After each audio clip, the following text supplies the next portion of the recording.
significant change in U.S. policy in the Middle East. It happened as President Trump hosted Israeli Prime Minister Benjamin Netanyahu at the White House today. KCAL 9 political reporter Dave Bryan joins us now with those latest details. Dave? A lot of people say we need a fresh approach. Let's face it, nothing we've done so far has worked very well. The press conference with President Trump and Israeli Prime Minister Benjamin Netanyahu was held even before they sat down to talk about the issues. But the bargaining began right away, with President Trump fully embracing Israel, but urging Israel to back off on any settlement expansion plans and contemplating a major change in the two-state approach.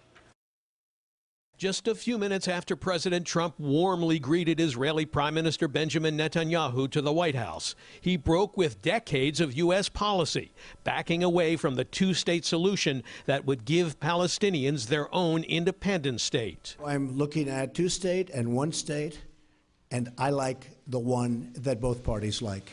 I'm very happy with the one that both parties like. I can live with either one. But a committee member for the PLO fired back, charging if the Trump administration rejects this policy, it would be destroying the chances for peace and undermining American interests, standing, and credibility abroad. The day before the Netanyahu visit, CIA Director Mike Pompeo held a meeting with Palestinian leader Mahmoud Abbas in the West Bank.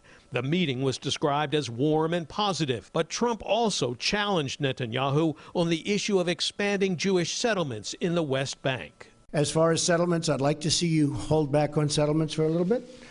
We'll work something out, but I would like to see a deal be made. It might be a bigger and better deal than people in this room even understand. That's a possibility. So let's see what we do. Let's try it. Doesn't sound too optimistic, but that's he's a good negotiator. That's the art of the deal. The Israeli consul general in Los Angeles says he doesn't believe that will be a sticking point in the search for peace or in the relationship between the U.S. and Israel.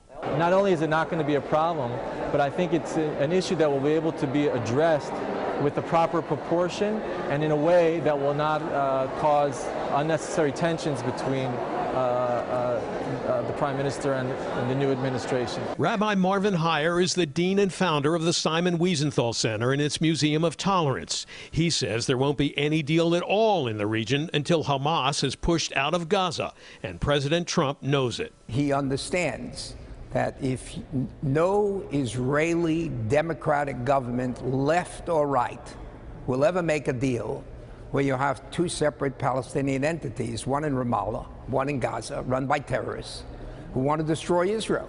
So it's up to the Palestinians and the Arab world to say, let's get rid of Hamas. President Trump echoed Prime Minister Netanyahu in claiming that part of the problem in the region flows from cultural factors.